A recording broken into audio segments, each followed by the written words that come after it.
क्या आपने कभी सोचा है कि अगर हम सब हजरत आदम अलैहिस्सलाम की औलाद हैं, तो फिर हम सब एक जैसे क्यों नहीं हैं? कोई गोरा है, कोई काला, कोई नर्म मिजाज है, कोई सख्त मिजाज, कोई बहुत साबिर है, तो कोई जल्द गुस्से में आ जाता है।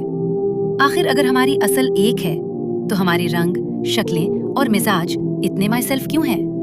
इस सवाल का जवाब ना साइंस ने सबसे पहले दिया और ना फलसफे ने, बल्कि रसूल अल्लाह सल्लल्लाहु अलैहि वसल्लम ने 1400 साल पहले बयान फरमा दिया था। जामे तिर्मिज़ी में नबी करीम सल्लल्लाहु अलैहि वसल्लम फरमाते हैं कि अल्लाह ताला ने हजरत आदम अलैहिस्सलाम को पूरी जमीन से ली गई एक मुट्ठी मिट्टी से पैदा फरमाया। इसीलिए उनकी औलाद में रंग, तबीयत और मिजाज का इख्तिलाफ पाया जाता है। कोई नर्म है, कोई सख्त, कोई पाकीज़ा तबीयत वाला है और कोई उसके बरक्स।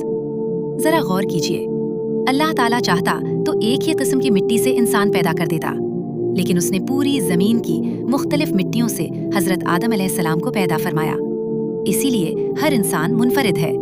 किसी का रंग, किसी की जबान, किसी की शक्ल या किसी का मिजाज उसकी बरतरी या कमतरी की दलील नहीं। कुरान भी यही सिखाता है कि अल्लाह के नज़दीक इज्जत का मेयार रंग, नस्ल या दौलत नहीं, बल्कि तकवा है।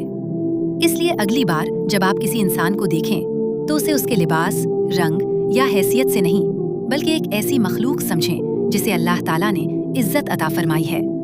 अल्लाह ताला हमें तकब्बुर से बचाए, हर इंसान की इज्जत करने की तौफीक अता फरमाए और हमें तकवा वाला बनाए। आमीन।